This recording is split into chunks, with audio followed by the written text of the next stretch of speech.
Good morning. Today's lesson is solving percent problems using a percent equation. This is Mrs. Pates. So we're going to go through this worksheet several times. We're going to do it first one way, then we're going to do it another way, then we're going to do it another way, so that you can learn all the different ways that you can solve a percent. But ultimately, the percent equation, I think you will find to be the one that works the easiest in all situations. So here we go. So you should have this worksheet, and when we're talking about this, one way to solve a percent without using a model is you could use a ratio table or a T-chart. And so we're going to fill in the tables. So if you'll remember, when you have a problem or you have a T-chart, you need to label the left and the right side as to what we're going to be talking about. So I'm going to read my question here. And it says, in a survey of 45 students, 20% said that they like to stay up past 10 p.m. How many of the kids like to stay up past 10 p.m.? So I know I've got students and I've got my percent. So that's the way I'm going to label my T-chart. So I'm going to go here in my chart and I'm going to make the left side students and the right side percent. So here I go. So I've got 45 students and 20% said they like to stay up past 10 p.m. Now that's not saying that 20% of the kids is 45. That's saying of these 45, 20% like to do that. So that means that 45 students is 100%. So I'm going to set up my students, 45, with my percent, 100, across from each other in the chart. So in a ratio table or a T-chart or whatever your teacher called this, you need to put things that are above and below each other that have the same units. So here I say students, I say 20%. I'm looking for how many students, so I don't know, so I'm going to leave that blank. So I'm going to take this 20% and go right here. So when you're doing ratios, just like you do equivalent fractions, you're just going to go from here to here and from here to here. And what did you do to 100 to make it be 20? Well, from 100 to make it be 20, I divide it by 5. And so if I divide the right side by 5, I need to divide the left side by 5, so that is 9. So how many of the kids like to stay up past 10? 9. I said we could also have done this using equal fractions. So 45 over 100 equals, we don't know, out of 20. And so we would divide by 5 and divide by 5, and we would get 9. So the first way we did it was to make a T-chart. The second way we solved this problem was to do equal fractions, equivalent fractions. Right? And remember, when I went from here to here, I was dividing by 5, which is actually just 1, because all I'm doing is making it into fewer pieces. I haven't changed the value of anything. I've just made it into less pieces. All right, so let's go. We'll come back to this in a moment. But anyway, let's go to the next question. So the next question says, the dinner bill came to $25, and I'm going to leave a 15% tip. What is the total cost for the dinner? So here I have my whole. Remember that a percent is a comparison to 100, and so your whole is the 100. So I'm going to say that I went to dinner, so I've got my dollar, and I've got my percent. So I'm going to put 25 here, and I'm going to put 100% here. And I want to get to 15%. So I'm going to put my 15% down here. And the reason I'm doing that is I can't get from 100 right down to 15 easily. So I have to think about, what are the number that I could get to both 100 and 15? What is the greatest common factor of those two numbers? And it's 5. So I'm going to put a 5 right here. And then I'm going to figure out what I need to do 100 to make it be 5. Well, I need to divide it by 20. So if I divide by 20, that means over here, I also need to divide by 20. So 25 divided by 20. All fractions mean divide, so I can just write 25 20ths, because that's 25 divided by 20. So that's what I'm going to put here, 25 divided by 20. And then, what do I need to do to get from 5 up to 15? I'm going to multiply by 3. And if I multiply the right side by 3, I need to multiply the left side by 3. So I'm going to multiply this by 3, and that gives me 75 20ths. Well, I see that they both have a common factor of 5, or I could divide because it's improper, so I'm going to divide. So 20 into 75, that gives me 20, 40, 60, so that's 3, gives me 60. Subtract, I get 15. This is money, so I'm going to add a decimal point and a 0, bring down my 0, gives me 7, get 140, subtract, I get 10, add my last 0, and I get 375. So 15% of 25 is 375. And if I'd done equal fractions, I could have had 25 over 100 equals, we don't know, over 5, divide by 20. That would have given me this complex fraction of 25/20ths, and then go from there. All right, we will come back to this slide in a little while. All right, and the final question that we're going to do together for this part of the worksheet is this one. A video game is regularly priced at $50, but it's on sale for 30% off.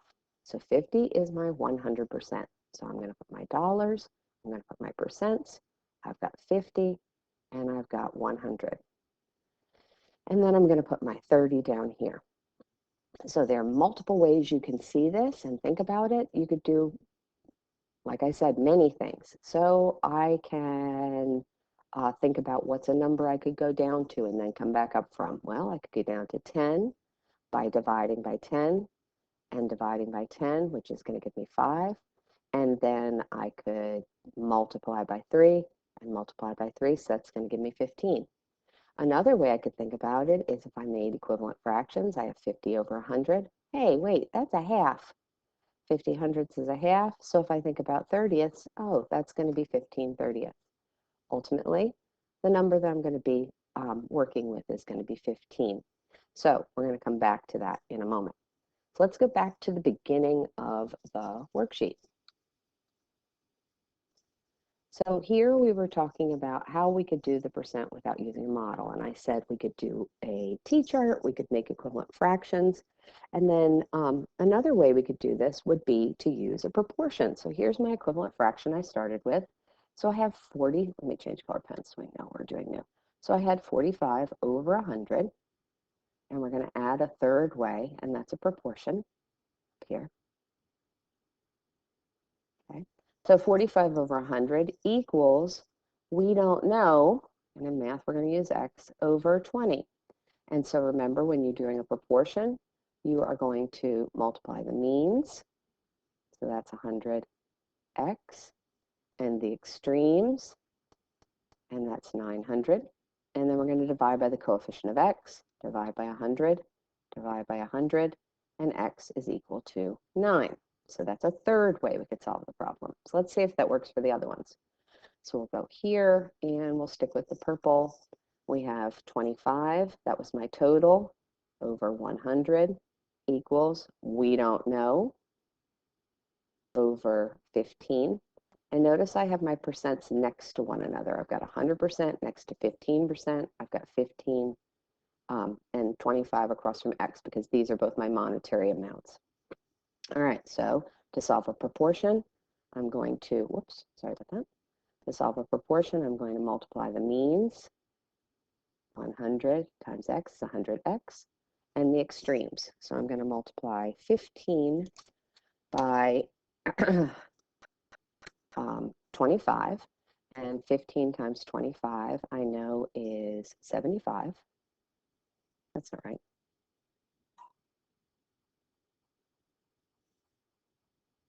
Sorry about that. 15 times 25 is 375. And then I'm going to divide by 100, divide by 100, and that gives me $3.75. And then the third one, looking at it using a proportion, I'm going to set up my ratio. I'm going to have 50 over 100, my money over my percent, equals my money, I don't know what it's going to be, over my percent. Means 100 and x, so that's 100x. The extremes, 50 times 30 is 1500. Divide by 100, divide by 100, and x equals 15. So far we've had 1, 2, 3 ways. The first way was to make a T-chart. The second way was to do equal fractions. And the third way was to make a proportion. So we're going to revisit this again with what we were talking about at the beginning, or what I mentioned at the beginning of the point of the lesson, which was to solve it using the percent equation. So what is the percent equation? The percent equation says to calculate a percent without using a model, you change the percent to a decimal and multiply by the number. So let's see. It says 20%. So 20% as a decimal. Remember that we're changing from a decimal to a percent. We're going to move your decimal point 2 places to the right. To change from a percent to a decimal, we're going to move our decimal point 2 places to the left. So the number 20% is like 20 period. So I'm going to move my decimal point 2 places to the left, which is 0.2 or 0.20. I can write either way. So first thing I'm going to do is to change the percent to a decimal. Done. And multiply by the number. Well, the number was 45. 0.2 times 45 is 9.09. So we've done this problem 4 different ways. The first way we did it was by making a T-chart. The second way we did it was by making equivalent fractions. The third way we did it was by making a proportion. The fourth way we did it was just by changing the percent to a decimal and multiplying by the number. So let's look at the next one. We are going to change the percent to a decimal. So I'm looking at 15%. 15% is 0.15. So I'm going to put that right here, 0.15, and multiply by the number. So 0.15 times 25 is 3.75. All right, and then the last one. A video game is regularly priced for $50, but is on sale for 30% off. So I'm going to take my percent, which was 30%, change to a decimal, which is 0.30 or 0.3, or 3/10, multiply by the number, and I get 15.